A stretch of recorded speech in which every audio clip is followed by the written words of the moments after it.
Picture a man who never speaks, and yet somehow the whole world understands him. No slogans, no accent debates, and no translation required. And now imagine that same man quietly signing a deal valued just under 1 billion US dollars. That's not a punchline, that's a power shift. And this week, Khaby Lame stepped out of the influencer category permanently. He sold a significant stake in his company in a transaction that has redefined what African digital power looks like in real terms. No clout, no virality, just structure. So Khaby Lame didn't go viral, he went vertical. And remember, if you want more Africa First stories the Western media ignores, hit subscribe. We don't chase the headlines, we chase the truth. And by the end of this video, you understand how an African creator turns silence into ownership and why that matters right now. And TikTok superstar Khaby Lame is making headlines, but not all for the right reasons. Now, the 23-year-old content creator recently made a deal with Hong Kong-based Rich Sparkle Holdings, worth nearly $1 billion. Now, this transaction sent the company's value soaring to $16.3 billion on paper, with Lame's own stake tallied at $6.6 billion.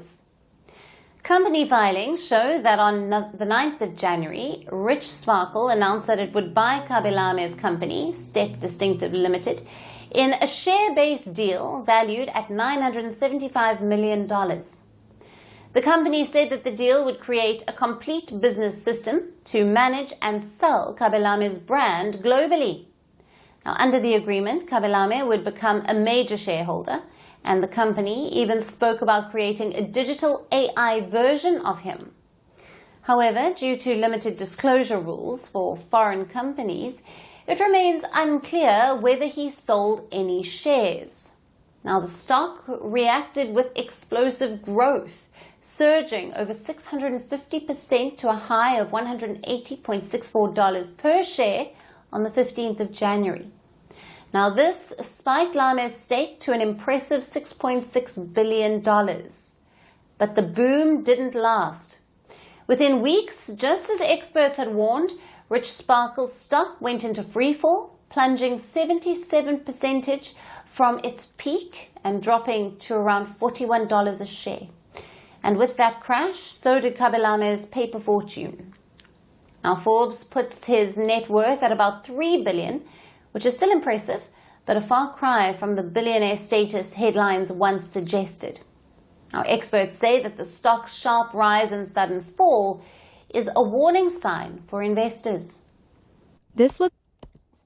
Wow. So Khaby Lame's story doesn't start on an app, right? It started in Senegal, and that matters, not as a badge, but as a foundation. His family later migrated to Italy, settling on the outskirts of Turin in public housing, far from the polished version of Europe sold online, right? No inherited capital, no media pipeline, just work. And before the world knew his face, Khaby worked factory jobs, long shifts, repetitive labor. The kind of environment where efficiency isn't theory, it's survival. Then the pandemic shut everything down. Factories closed, work disappeared, and time opened up. And in that silence, Khaby noticed something everyone else missed. The internet was full of people making simple things unnecessarily complicated. So he responded the only way someone from a factory floor would, we'll say. No talking, no over-explaining, just logic. And it turns out the most universal language on earth is common sense. So people think this headline means that he sold out, he cashed in, he's peaked. That's the influencer lens talking. The truth is, Khaby didn't sell himself. He sold structure. And through his company, Step Distinctive Limited, he licensed his brand, likeness, and commercial operations into an all-stock acquisition by Rich Sparkle Holdings, valued between $900 million and $975 million. Exclusive commercial rights, 3-year horizon expansion into licensing and AI-based ventures. And that's not a payout, that's an upgrade. And we've seen this small valuation of 900 million to 975 million go all the way up to 16 billion, where he's now sitting at a net worth of $3 billion, right? So the market understood immediately. Rich Sparkle's shares, surged after the announcements. They thought it was just pointing at videos, and it turns out he's pointing into the future. And this matters beyond Khaby because this is a shift from creator as talent to creator as platform, and Africa has been waiting for this moment. And as we know, for decades, African talent went global while ownership stayed somewhere else. Music streamed worldwide, masters owned offshore, athletes filled stadiums, franchises captured the upside, and fashion set trends and licensing lived abroad. So Khaby broke that pattern without announcing it. He didn't monetize attention, he institutionalized it. And this deal proves that point. African origin creators can build global holding companies. Audiences are economic infrastructure, not just metrics.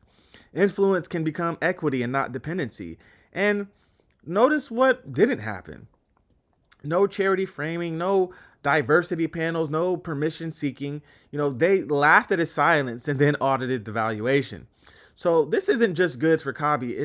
It resets the ceiling for African youth who grew up being told, go viral first, figure out ownership later. Khaby flipped that order. So this isn't, the end of the story by any means. It's proof of concept. And what comes next is bigger. African creator conglomerates, AI licensed digital personalities, diaspora to content IP pipelines, creators acting as studios, brands, and platforms. So this model survives algorithm challenges. It survives platform collapses. It survives trends. That's the difference between fame and power. And if you watched our earlier power reports on digital sovereignty, you've already seen where this is heading, right? They sold, they said that influencers don't scale. They sold us that version, but it's funny, ownership always does, right? So from Senegal to Italy to factory floors to global ownership, Khaby Lame didn't shout his way into power. He built it quietly. He structured patiently, and he showed what African digital sovereignty actually looks like. So, mashallah, that's your African Insight for today. Please don't forget to like, comment, and subscribe because I'm Mr.EmpowerTV. We don't chase the headlines, we chase the truth behind them. This is Mr. Empower, and I'll see you in the next video. Peace.